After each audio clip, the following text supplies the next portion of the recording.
어떤 목사님이 설교 초청을 받고 그 교회를 찾아가게 되었습니다. 그런데 내비게이션에 이제 주소를 찍어서 갔는데 그 교회가 없는 거예요.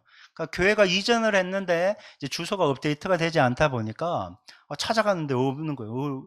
그래서 놀래서 막 교회에 전화를 했는데도 또 연락이 닿지도 않고 얼마나 헤맸겠어요. 빨리 집회 가서 설교를 해야 되는데. 그래서 막 정신없이 헤매다 보니까 근처에 부동산이 있는 것을 알고 거기 차를 세워놓고 들어가는데 어떤 이제 부동산 하시는 어르신이 있는 거예요. 그래서 그 어르신 보고 이게 혹시 이 교회 주소는 여기 찍었는데 교회가 없는데 혹시 어디로 갔는지 아시냐니까 알고 있다고 친절히 안내를 해드렸어요. 그래서 목사님이 이제 무사히 도착을 해서 이제 집회를 은혜 가운데 잘 마치고 너무나 감사하잖아요. 그 어르신이 아니었다면 설교도 못할 뻔했는데 큰일 날 뻔했는데 그래서 집회가 끝나고 감사해서 그 어른을 찾아서 이제 감사 인사를 하게 되었습니다. 어르신 감사합니다. 어르신이 교회 위치를 정확하게 알려주셔서 제가 무사히 이렇게 설교까지 할 수 있었다고 너무 감사해서 이렇게 인사드리러 왔습니다. 근데 어르신, 예수님은 믿으시죠? 이렇게 물은 거예요. 이제 목사님이니까. 그런데 이 이제 부동산 일하시는 어르신이 나 예수 안 믿는다고. 그거 왜 믿냐고 이렇게 얘기한 거예요. 그러니까 목사님이 조금 너무 당당하게 안 믿는다고 얘기하니까 좀 당혹스러우면서도 예수님 믿음이 얼마나 좋은데 그러세요. 예수 믿으면 복을 받죠. 또 천국에 갈 수 있습니다. 제가 천국에 가는 길을 소개해 드리겠습니다 라고 얘기했더니 그 부동산 하시는 어르신이 이렇게 얘기하는 거예요. 이보세 이 양반아, 이 교회 가는 길도 모르면서 천국 가는 길을 어떻게 알려준단 말이오. 웃질 않네요. 웃으라고 하네. 웃어야 돼. 제가 처음에 이 얘기를 듣고 처음에 빵 터졌거든요. 근데 조금 뒤부터는요, 굉장히 심각해졌어요. 이게 어떤 교회에 이제 그 목사 안수식에서 그 설교자가 한 내용이에요. 제가 설교 준비하다가 이걸 보고 가지고 왔거든요. 아니, 우리 천국 가는 길 안다고 얘기하잖아요. 그렇잖아요. 복 받는 길도 안다고 얘기하는데 이게 아는 거와 누리는 게 차이가 있을 수 있다는 거예요. 여러분, 우리 교회가 이 자리 가운데 있는 줄 알고 다 왔잖아요. 또 인터넷 접속하면 여기에서 지금 예배 라이브를 할 수 있기 때문에 지금 접속해 계신 분도 있잖아요. 또 이거 나중에 올리고 나면 또 막 여러 명이 와서 또 들어요, 예배. 우리가 교회 가는 길도 알고 교회 홈페이지에 접속하는 법도 아는데 정말 천국 가는 법 알고 있을까? 정말 복 받는 법을 알고 누리면서 살고 있을까? 이 질문을 하게 되는데 굉장히 고민이 되더라고요. 여러분, 우리가 이렇게 생각하기 쉬워요. 천국은 죽으면 가는 곳이다. 물론 죽으면 가는 곳이 천국은 맞아요. 하지만 찬송가 가사 중에 이런 곳 있잖아요. 내 주 예수 계신 곳이 그 어디나 하늘나라고, 하늘나라가 천국이잖아요. 여러분, 주님이 여러분과 함께하고 계심을 믿으십니까? 그렇다면 여러분의 가정이 천국이냐는 거예요. 내일 눈 뜨면 가야 되는 그 학교가 천국이냐는 거죠. 내일 또 직장 가야 돼. 끔찍하신 분도 있을 거예요. 근데 그곳이 천국이냐고 지금 주님은 우리에게 물으시는 거예요. 여러분, 눈에 보이는 상황은 힘들고 어렵고 답답할 수 있어요. 어떻게 이렇게 천국이라고 할 수 있나? 천국이라고 하면 우리가 일반적으로 더 이상 아픔도 고통도 슬픔도 없는 기쁨이 넘치는 곳이잖아요. 근데 예수님과 함께해도 분명 우리의 삶의 자리에는 고달픈 일이 있다는 거예요. 눈에 보이고 내가 피부로 느끼고 있기 때문에 천국이라고 하기에는 참 힘든 거예요. 하지만 여러분, 이걸 기억하셔야 돼요. 아무리 내가 눈에 보이는 것이 내 뜻대로 되지 않고 세상의 부귀영화와 상관없이 안정적이지도 못하고 여전히 불안하고 힘들고 어렵다고 해도 함께 하시는 주님이 그 모든 상황을 정리해 주실 것을 믿으시기 바랍니다. 지금은 힘들어도 하나님은 분명히 다 뚫고 나갈 수 있도록 은혜를 베풀어 주시는 거예요. 그래서 완벽한 천국은 우리에게 갑자기 임하는 게 아니고 그건 죽어서 갔을 때 임하는 것이고, 지금은 주님과 함께 천국이 조금씩 열려지고 확장된다는 사실을 우리는 기억해야 돼요. 그래야지 믿음으로 한 발 한 발 나아갈 수 있게 되는 것입니다. 여러분, 세상 모든 사람들은요, 복을 받고 싶어 해요. 그렇잖아요.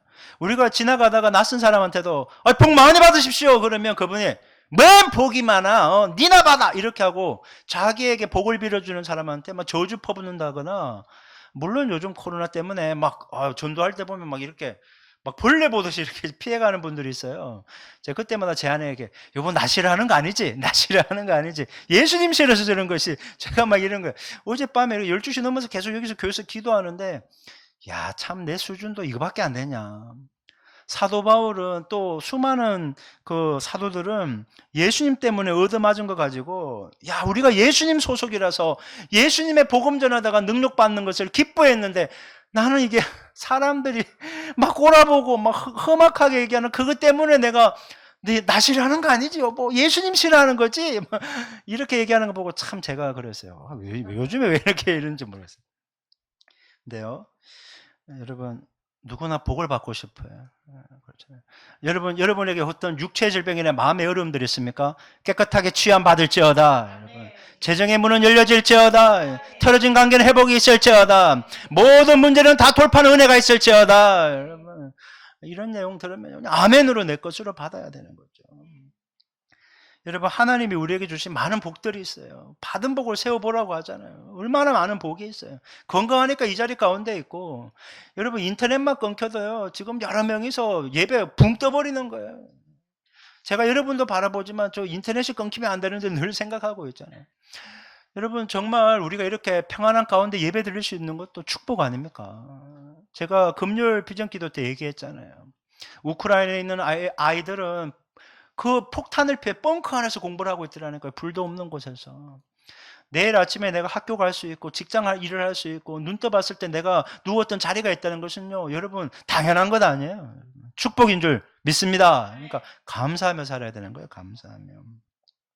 하나님이 우리에게 주신 많은 복들 중에는요, 우리에게 주신 많은 복들 중에 가장 큰 것 중에 하나는 역시 자녀들인 것 같아요. 자녀들. 아무리 속을 썩이고 무자식이 상팔자라고 해도 자녀 때문에 울고 웃는 일 많지만 그래도 자녀는 분명히 하나님 주신 열매고 축복인 것 같아요. 특별히 오늘은 어린이 주일이잖아요. 뭐 우리가 어린이가 많은 것도 아니고 저기 계신 분은 어린이라고 하기도 그렇고 학생이라고 하기 그 애매한 청소년 시기를 보내고 있고. 그런데 여러분, 이 어린이 주일이라고 해서 어린이만 들을 말씀이 아니라 여러분, 어린이를 잘 양육해야 될 책임이 부모에게 있잖아요. 그래서 우리 모두가 들어야 될 말씀, 하나님 앞에 씨름할 때 주님이 쉐마 이스라엘 그 본문을 주셨고, 그래서 오늘 제목이 쉐마 그리스도인들아. 쉐마는 들으라는 거예요. 들으라 그리스도인들아. 여러분, 우리 그리스도인들이잖아요.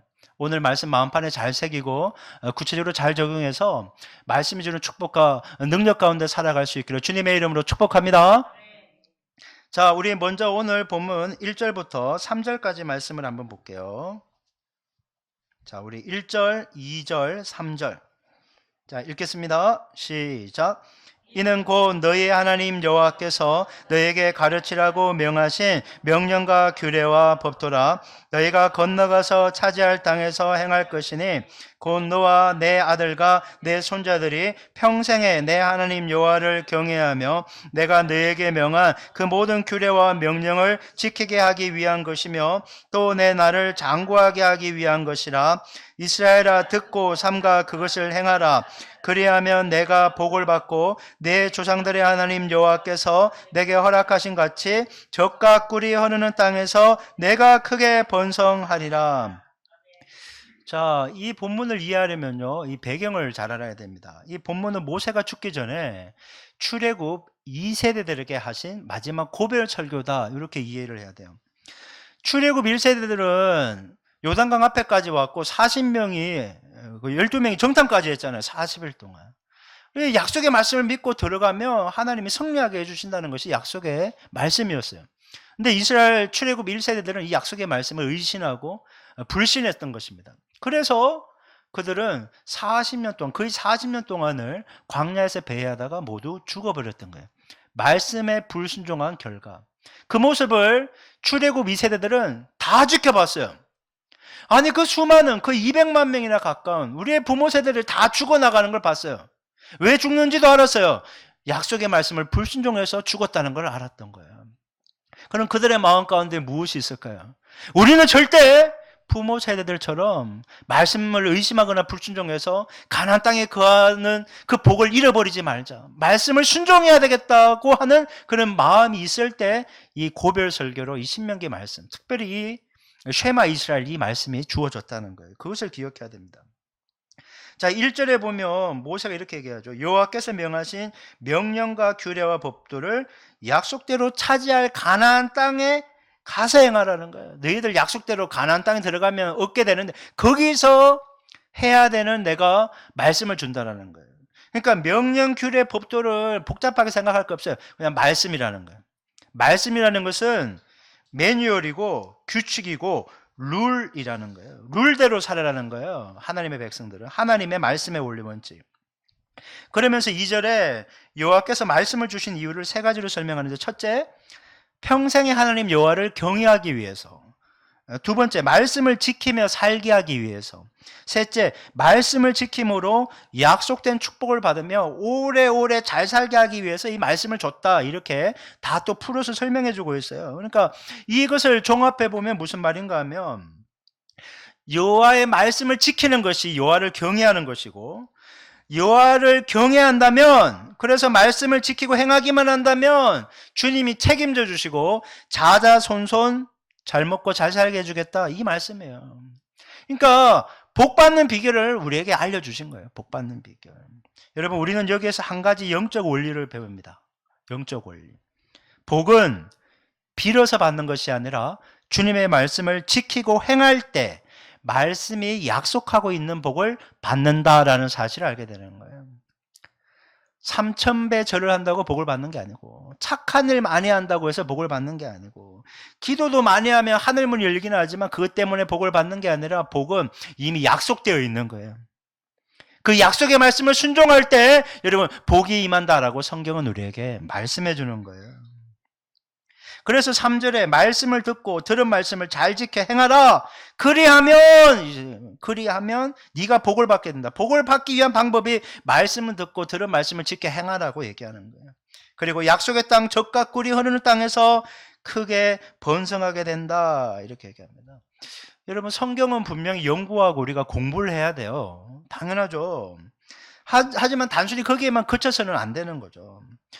몇 주 전에 저희 집에 에어플라이어가 몇 년 동안 썼는데 이게 고장이 나서 새롭게 샀어요. 우리가 전자제품을 사면 그게 매뉴얼이 따라오잖아요. 근데 에어플라이어를 산 이유가 뭐예요? 요리를 하려고 산 거 아니에요. 근데 제가 그걸 쓰지 않고 계속 매뉴얼만 공부하는 거예요. 재원이 어떻게 되고 몇 분을 돌려야 되고 무슨 기능이 있고, 그러면 소용이 없는 거죠. 마찬가지입니다.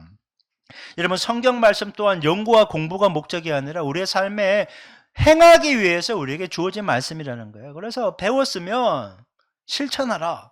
이것이 주님이 우리에게 원하시는 거라는 거예요. 그래서 야고보서 1장 22, 23절은 우리에게 이렇게 말씀하세요. 한번 읽어볼까요? 자, 현대인의 성경으로. 자, 시작. 여러분은 말씀을 듣기만 하여 속이지 말고 말씀을 실천하는 사람이 되십시오. 거울에 자기 얼굴을 들여다보는 사람과 같습니다. 아니, 거울 보고 다 씻고 단장했으면 빨리 나가서 일해야지, 거울만 보고 있으면 안 된다, 이 말이에요. 들었으면 순종하라, 실천하라, 이렇게 말씀해주고 있는 겁니다. 지금 우리 교회도 사순절부터 해서 성경을 쭉 읽고 있잖아요. 저도 이제 이제 이독이 가까워지는데, 제가 올해 신약 5독 하자고 했잖아요. 꾸준히 다 읽고 계시잖아요. 이게 읽는 거 중요해요. 읽는 거를 부정할 수는 없어요. 분명히 읽어야지 알게 되니까. 여러분, 읽은 말씀을 삶에 하나라도 구체적으로 실천해 가야지 약속된 축복을 누리며 살 수 있는 거예요. 그래서 말씀의 사람들이 우리는 될 수 있어야 되는 것이죠. 자, 이제 본문 이제 4절부터 9절까지는 그 유명한 이제 쉐마 이스라엘, 유치원이나 교회 어린이 학교는 그냥 아이들이 줄줄줄줄 외워요. 막 율동도 하고. 저도 이제 예전에 어린이집, 그러니까 성교원에서 원감을 한 적이 있었거든요. 저 위쪽에서. 그러면 맨날 애들 맨날 율동 가르치고 막 그렇게 하는. 물론 제가 가르친 건 아니고 선생님들이 가르치는데 이제 뒤에서 하기도 했죠. 여러분, 우리가 보는 이 쉐마 이스라엘은 이스라엘 종교의 가장 근본이 되는 밑바탕 말씀이에요. 너무나 중요한 내용을 다루다 보니까 지금도 정통 유대인들은 하루에 2번씩 이 쉐마 이스라엘을 고백하며 적용하려고 그렇게 애쓰고 있는 것을 보게 돼요. 여러분, 여기에서 우리는 또 한 가지 영적 원리를 배웁니다. 그게 무엇인가 하면요, 하나님의 백성들은 주님의 말씀을 듣기 위하여 모인 공동체다라는 거예요. 우리 교회 공동체잖아요. 교회 공동체는 하나님의 백성들이 모였는데, 여러분, 교회 공동체의 최우선 목표는 말씀을 듣고 말씀을 행하는 것이어야 된다는 거예요. 교회에 여러 가지 사역이 있어요. 예배도 있고 구제, 봉사, 선교, 전도 이런 게 다양한 게 있어요. 중요하지 않은 게 없지만 여러분 가장 중요한 기본이 돼야 되는 거, 핵심이 돼야 되는 것은 주님의 말씀을 듣고 행하는 것이 될 수 있어야 되는 거예요. 왜? 교회는 주님의 말씀을 듣기 위해 모인 공동체이기 때문인 것이죠. 쉐마 이스라엘은 우리들에게 하나님은 어떤 분이신지를 알려주고 있어요. 그리고 그분을 어떻게 믿고 섬겨야 되는 것이 성경적이고 바른 것인지를 우리에게 또한 알려주고 있는 거예요. 그래서 이걸 우리가 찾아보고 실천하려고 하는 것이죠.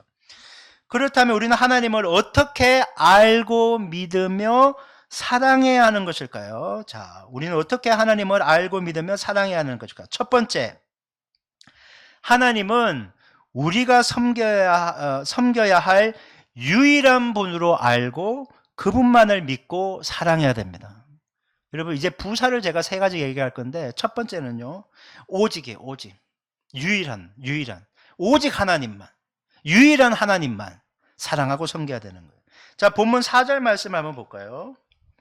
자, 4절 읽을게요. 자, 화면 보셔야 돼요. 주보도 있지만 자, 읽을게요. 4절 시작. 이스라엘아 들으라, 우리 하나님 여호와는 오직 유일한 여호와시니. 자, 밑에 있는 현대인의 성경 읽어볼까요? 시작. 이스라엘은 들으십시오. 주님은 우리의 하나님이시오. 주님은 오직 한 분뿐이십니다. 자, 한 분이라는 거, 오직 한 분, 유일한 한 분, 원, 오직 하나. 이것만 강조하는 거예요. 자, 배경을 알아야 돼요. 출애굽 2세대들이 들어가서 정착하게 될 가나안 땅에는 이미 가나안 여러 족속들이 거주하고 있었어요. 그들을 몰아낸다고 해도 완벽하게 그들을 몰아낼 수 없다는 건 주님은 잘 알고 계셨어요. 근데 그 거주민들은 나름대로 자기들이 믿는 신들이 있었다고요.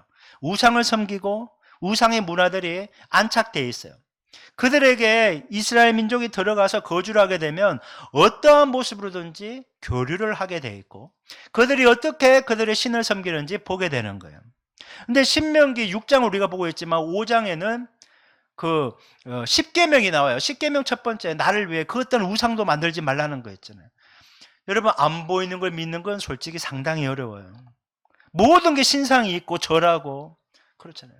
이 가나안 거주민들은 자기들 나름대로 바알 신도 만들고 아세라 신도 만들고 여러 가지 잡다한 신도 우상 만들어서 막 꽃도 뿌리고 뭔가 제물도 바치고 또 쾌락과 정욕도 거기에서 얻을 수 있거든요. 먹고 마시고 누리면서 아무것도 없는 거에서 제사만 지내기에는 그것들이 너무나 화려해 보이는 거예요. 그러면 어떤 마음이 이스라엘 백성들에게 들까요?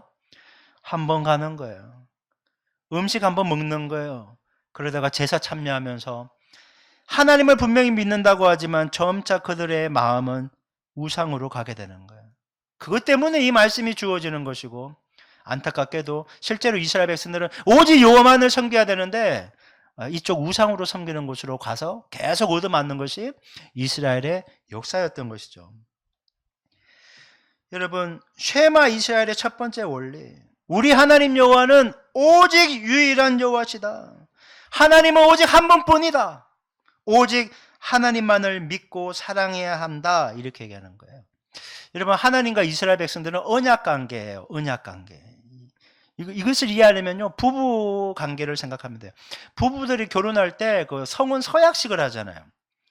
그 수많은 남자와 여자를 다 포기하고 당신 한 여자만 내가 사랑하고 당신 한 남자에만 충실하겠다는 게 성혼식 아니에요, 성혼식. 그런데 만약 그렇게 성혼식을 하고 결혼을 해서 부부로 살다가 딴 여자한테 마음을 주고 딴 남자한테 마음을 주면 성혼 계약이 깨어지고 결혼관계가 깨어지게 되는 거예요. 마찬가지예요. 하나님과 언약관계 속에서 언약관계가 견고하면 주님이 끝까지 책임지고 돌보시는데 내가 언약관계를 파기하고 다른 우상을 숭배했으니 보호하심이 떠나가게 되고 복은 끊어지게 되고 저주가 임하게 되는 것입니다. 여러분, 그래서 가나안 땅을 적들에게 뺏기게 되는 것이 바로 우상 숭배의 결과인 것이죠.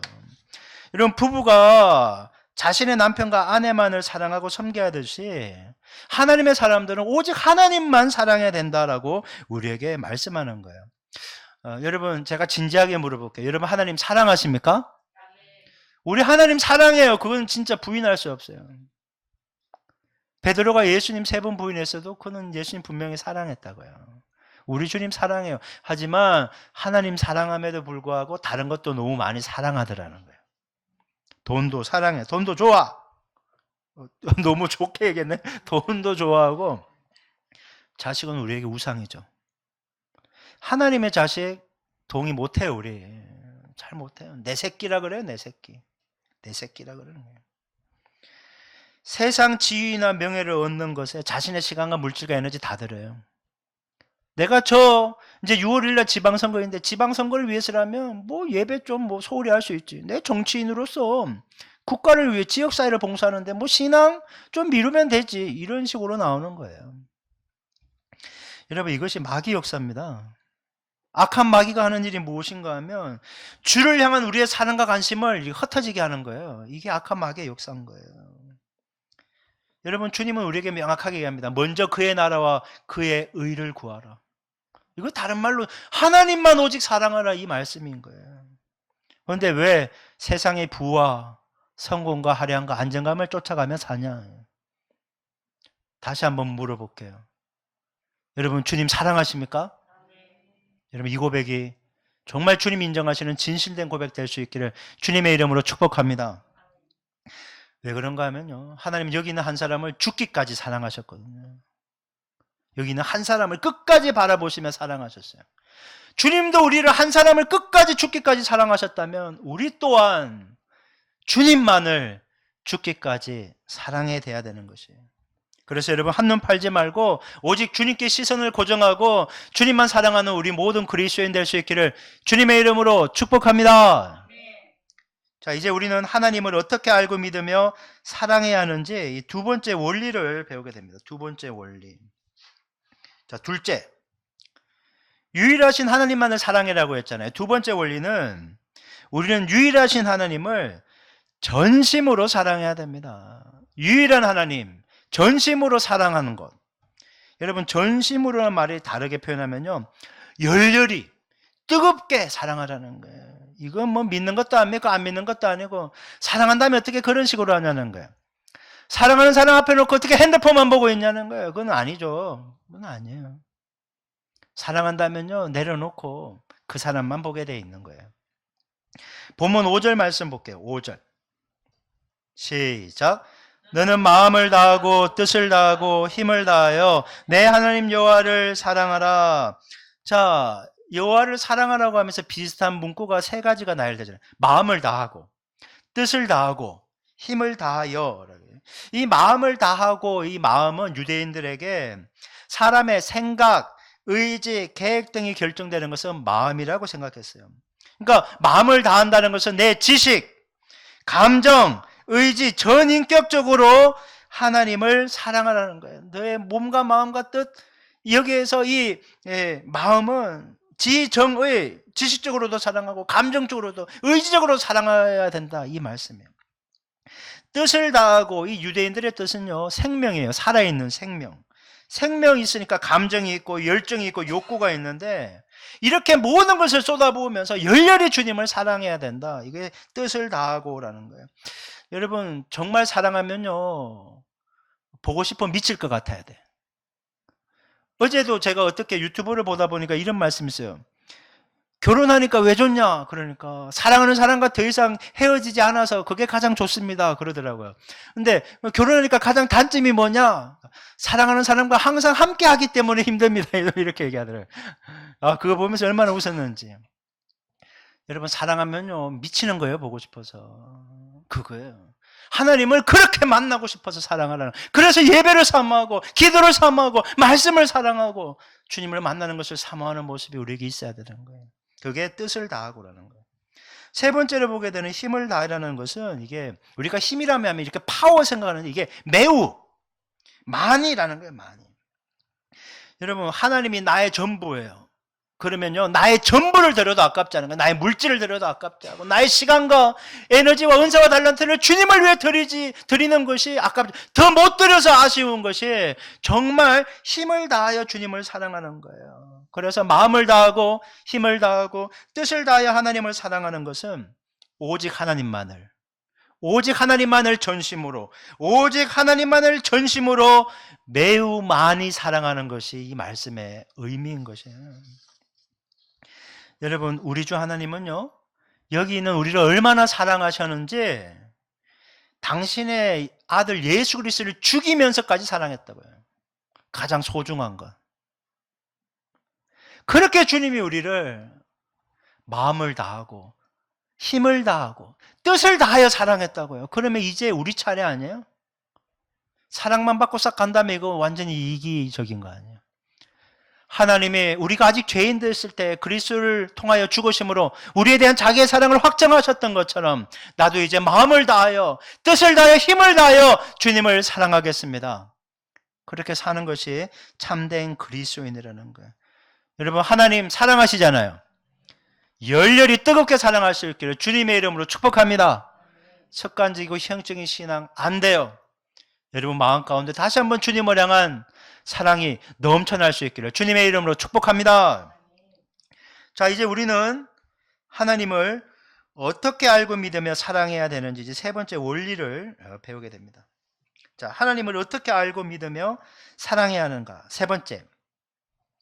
자, 유일하신 하나님을 전심으로 사랑하기 위해 주님의 말씀을 항상 기억하고 행해야 됩니다. 세 번째 부사는 항상이에요. 오직 유일한 하나님, 전심으로 하나님만을, 항상 하나님을 기억하며 말씀에 순종하는 것. 항상. 본문 6절부터 9절까지 말씀을 볼게요. 자, 6절부터 9절 시작. 오늘 내가 내게 명하는 이 말씀을 너는 마음에 새기고 내 자녀에게 부지런히 가르치며 집에 앉을 때든지 길을 갈 때든지 누워있을 때든지 일어날 때든지 이 말씀을 강론할 것이며 너는 또 그것을 내 손목에 메어 기호를 삼으며 내 미간에 붙여 표를 삼고 또 내 집 문설주와 바깥문에 기록할지니라. 여러분, 하나님의 말씀을 마음판에 새긴다는 것은요, 모든 생각, 의지, 계획을 말씀 중심으로 하라는 거예요. 말씀 중심으로. 말씀이 생명이고 말씀이 능력이고 말씀이 중심이라면 말씀을 항상 기억하고 행하는 자리로 나아가게 된다라고 주님은 우리에게 말씀하시는 것이고, 그것이 바로 하나님을 사랑하는 실제적인 표현이다라는 거예요. 여러분, 하나님 사랑한다고 고백하셨잖아요. 그럼 어떻게 증명하실 거예요? 하나님의 말씀을 순종하는 것이 사랑의 표현이라는 거예요. 말로만 사랑한데, 말로 사랑했으면요, 세상 사람들도 사랑한다고 했으면 뭔가를 주는 거예요. 아낌없이 주는 거예요. 시간을 주고 선물을 주고 에너지를 주고 마음을 쓰게 되는 거예요. 우리가 정말 하나님을 사랑한다면 말씀에 대한 순종함으로 증명하는 거예요. 마태복음 7장 21절에서 예수님은 이렇게 말씀하세요. 읽어볼까요? 시작. 나더러 주여 주여 하는 자마다 다 천국에 들어갈 것이 아니요 다만 하늘에 계신 내 아버지의 뜻대로 행하는 자라야 들어가리라. 하나님의 뜻대로 행해야 천국에 들어간다는 거예요. 어떤 성경 해석학자가 이렇게 말하더군요. 말씀이 입에만 있으면 요란하고 잔소리만 한다. 말씀이 머리에만 있으면 차갑고 정죄만 한다. 말씀이 마음에 있으면 성령의 역사가 나타난다. 여러분, 우리는 항상 말씀을 마음판에 새기고 그것을 깊이 있게 묵상하며 항상 삶에 구체적으로 실천하기 위해서, 그래서 성령의 역사가 우리의 삶의 자리에 나타나기 위해서 애써야 된다는 거예요.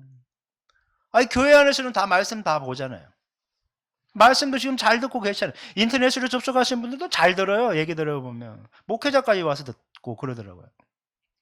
여러분, 우리가 말씀을 듣고 행하는 것이 단순한 교회여서만은 안 된다는 거예요. 여러분의 삶의 자리, 가정에서도 말씀대로 사셔야 되는 거예요. 학교에서도 말씀대로 살아야 되고 직장과 사업장에서 말씀대로 살아야 되는 거예요. 그것이 바로 마음판에 새기는 거예요. 뭐 마음을 집에만, 뭐 교회에만 놓고 다닐 거예요. 그렇지 않잖아요. 나의 마음의 중심, 생각, 의지, 결단, 계획, 힘, 열정, 그 모두 말씀 중심이 되게 하여 주옵소서. 이 고백이 있어야 되는 거예요. 여러분 7절 한번 볼까요? 7절. 여러분 화면 보세요. 내 자녀에게 부지런히 가르치며, 이 가르치라는 히브리어 단어가요, 샤난인데요. 이게 영어로 샤펀이에요. 우리가 샤프심 그러잖아요. 샤프. 그거예요, 그거. 가르친다는 것은요, 날카롭게 하는 거예요. 날카롭게. 히브리서 4장 12절 한번 볼까요? 말씀이 이런 거라는 거죠. 자, 읽을게요. 시작. 하나님의 말씀은 살아있고 활력이 있어 좌우의 날씨는 어떤 검보다도 예리하여 혼과 영과 및 관절과 골수를 찔러 쪼개기까지 하며 또 마음의 생각과 뜻을 판단하나니. 여러분, 우리가 다 미숙하잖아요. 솔직히 애만 미숙하나요? 어른도 미숙하죠. 여전히 혈기 부리고 여전히 욕심 부리고 다 놓고 갈 것 알면서도 조금 더 차지하려고, 애들이 비스켓 한 개 더 먹으려고 막 소리 지르고 싸우는 거나 내가 좀 좋은 거 누리려고 하는 거나 똑같아요. 애나 어른이나 똑같아요. 그런데 여러분, 하나님은 우리를 다듬으신다는 거예요. 뭘로요? 하나님의 말씀으로. 마치 외과 의사의 날카로운 칼처럼 우리가 말씀을 배우고 묵상하고 삶에 적용하면 내가 다듬어진다는 거예요. 혈기가 깎여나가기 시작하는 거예요.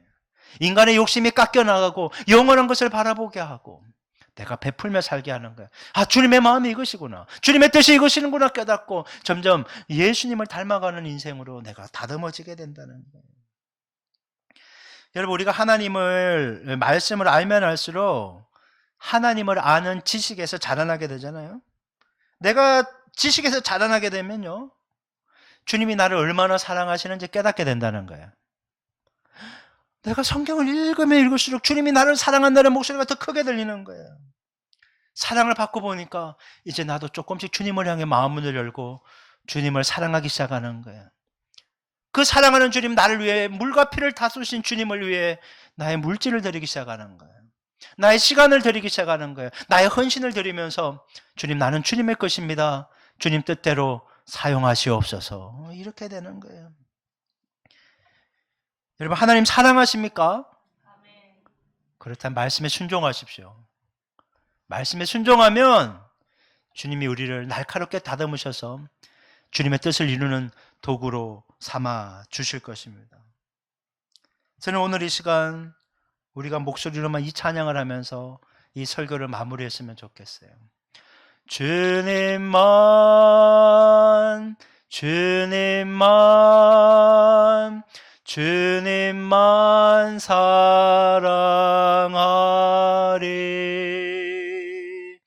나의 왕,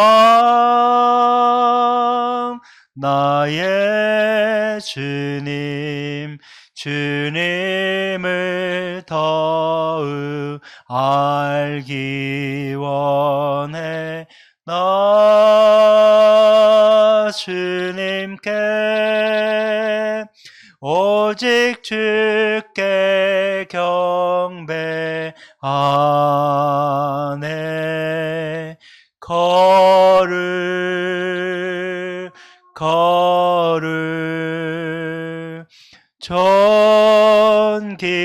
존귀하신 주 사랑합니다.